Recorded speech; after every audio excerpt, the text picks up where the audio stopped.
L'émotion continue d'étreindre les populations après le décès du Premier ministre Ahmed Bakayoko dans la région du Hambol, dans le département de Niakara. La douleur reste vive, des émotions immortalisées par notre équipe. Et puis Emmanuel Macron a annoncé lors d'une conférence de presse à l'issue d'un sommet franco-espagnol que la France suspend l'utilisation du vaccin AstraZeneca en attendant un avis de l'autorité européenne du médicament qui sera rendu demain après-midi. Bonsoir et bienvenue dans le journal. La ville de San Pedro, bientôt une ville moderne, verte et intelligente. Le ministère de la Ville, dans le cadre de la mise en œuvre de la politique de transformation et de modernisation des villes de l'intérieur du pays, qui ont connu une urbanisation mal maîtrisée, vient d'organiser des ateliers sur 15 jours. Des propositions ont été faites au terme de ces ateliers par des experts nationaux et étrangers en vue d'améliorer le schéma directeur de la ville de San Pedro. Le reportage de Sam Kounan. San Pedro, une ville voulue, pensée et créée par Félix Houphouët-Boigny, avec un schéma directeur bien précis. L'ARSO, Autorité pour l'aménagement du Sud-Ouest, était chargée de la mise en œuvre. Depuis sa disparition, la ville balnéaire et portuaire a connu une explosion dans tous les sens, avec une urbanisation non contrôlée. Conséquence, des constructions anarchiques, une ville du fait de la poussière et un lac constamment agressé. Le ministère de la Ville, chargé de transformer les villes qui ont connu une urbanisation mal maîtrisée, veut mettre de l'ordre et faire de San Pedro une ville verte et moderne. Mais avant, des ateliers avec des experts venus d'Afrique et d'Europe pour faire l'état des lieux et proposer des solutions qui se dégagent en 3 priorités. La première, c'est évidemment l'activité économique. La deuxième, c'est comment faire en sorte que cette ville puisse se développer de façon sûre, avec un enjeu majeur pour l'eau, qui est un atout, mais qui peut aussi être, en cas d'inondation, un danger. Et puis il y a aussi toute la préoccupation environnementale. Ce sont des propositions que nous allons donc essayer de fondre dans le schéma directeur pour réussir à sortir donc une ville véritablement moderne qui va projeter l'avenir de San Pedro sur 20-30 ans. Pour le ministre Albert François Micha, le conseil municipal de San Pedro dispose désormais d'un schéma directeur renforcé. Nous avons vu le projet de développement de cette ville qui correspondait à la vision du ministère de la Ville. Nous pouvons dire que le maire de San Pedro dispose à présent d'un outil qui lui permet de voir le développement de sa ville et partant de là, le développement de la région. Selon le ministre Albert François Micha, des ateliers de ce genre vont être organisés dans les villes intéressées par le projet, afin de faire d'elles des villes intelligentes, inclusives, vertes et durables. Comme je vous le disais dans les titres, l'émotion continue d'étreindre les populations après le décès du Premier ministre Ahmed Bakayoko dans la région du Hambol, dans le département de Niakara. La douleur reste vive, des émotions immortalisées par Bintou Pekele et Tonian. Le décès du Premier ministre Ahmed Bakayoko a plongé le pays dans un deuil national de 8 jours. Dans le département de Niakara, dans la région du Hambol, la population pleure un être cher. Les élèves se reconnaissent en l'homme. On a appris la nouvelle, mais on n'a pas aimé. C'est ce qu'on m'a dit. Il était un homme digne, il travaillait pour les gens. En tout cas, sa mort là, on a appris là, on n'a pas aimé. En tout cas, si je me mets à la place de sa fille, ça ne sera pas bon. C'est un homme qui nous a beaucoup marqué. Même pendant la mort de notre artiste, il a beaucoup fait pour nous. Donc, pour le voir partir, sincèrement, ça nous touche beaucoup. On ne peut pas supporter cela. Si on pouvait le ramener, on pouvait le faire, mais sincèrement, c'est à la volonté de Dieu, donc on ne peut rien faire. Nous arrivons à suivre le cours, mais sincèrement, la tristesse est tellement bobinée dans les salles, on n'arrive pas à trop supporter cela. Le jour qu'on va l'enterrer là, moi-même là, si elle peut me rendre à Abidjan, il va partir là-bas. C'est un homme, sincèrement, il aimait les élèves comme lui-même. Donc, il aimait que les élèves travaillent pour arriver au niveau que lui, il était. Donc, sincèrement, si je peux me rendre là-bas, je vais le faire. Dans les rues de la commune, les populations vaquent à leurs occupations, le cœur fondu par la peine. Ça nous a vraiment touchés parce qu'on n'a même pas pensé que cela pouvait arriver. Mais à notre grande surprise, on a appris le décès là. Vraiment, c'est quelque chose qui nous a vraiment touchés. En tant que femme, vraiment c'est difficile à supporter. Parce que si j'étais à la place de la maman, vraiment, je ne pouvais pas m'imaginer qu'à cette heure ou bien à ce moment précis, j'allais perdre mon mari. Vraiment, ça allait me faire très très très mal. Donc vraiment, toutes nos condoléances à la famille de Ahmed Bakayoko, aux enfants, à toute la grande famille. Vraiment, nous sommes vraiment désolés. Quand je ne croyais pas. Je me suis dit que c'était un truc que les gens voulaient cacher pour nous essayer de voir. Mais vraiment, après ça, quand on a vu la télévision, la RTI, on a su que c'est la réalité. Ce monsieur, vraiment, il allait très tôt. Il allait très tôt.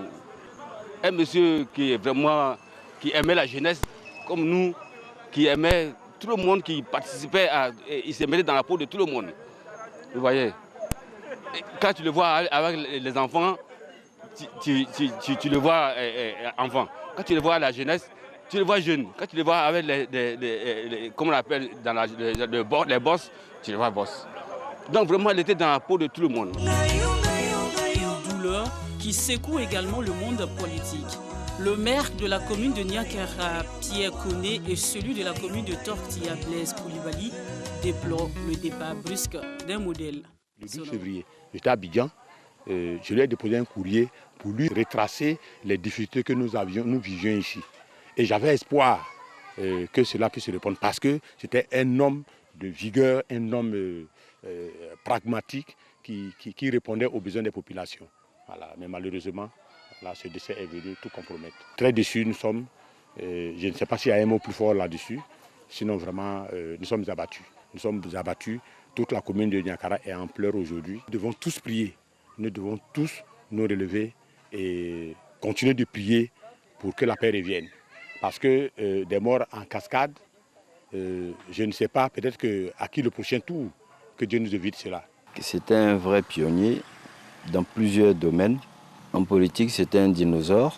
C'est une énorme perte pour le pays. Et je pense que tout ce que Dieu fait est bon. Mais il est celui qui saura apaiser nos douleurs. J'ai une forte pensée pour ses enfants, pour sa femme et pour sa famille, au président de la République qui était un père adoptif pour le Premier ministre et à tout le gouvernement. Le Premier ministre Ahmed Bakayoko sera inhumé ce vendredi 19 mars à Séguéla, son village. L'homme aura marqué les Ivoiriens et toute l'Afrique entière. Sachez que le programme de condoléances se présente ainsi. La présentation des condoléances a débuté donc aujourd'hui à la résidence du Premier ministre à la Riviera. 18h30 à 21h et demain mardi 18h30 à 21h, le mercredi 17 mars de 7h30 à 12h. La cérémonie d'hommage de la nation au Premier ministre sur l'esplanade du palais présidentiel. 16h à 18h, hommage du RHDP, des partis politiques et des associations au stade d'Ebimpe. 18h30 à 22h30, veillée artistique au stade d'Ebimpe. Le jeudi 18 mars, de 10h à 12h, levée de corps à Ivosep, suivi du transfert à Séguéla. À 21h à 22h, veillée religieuse au stade Loseni Soumaoro de Séguéla. Vendredi 19 mars de 13h à 13h, c'est la prière du vendredi qui sera suivie de l'inhumation dans la stricte intimité familiale.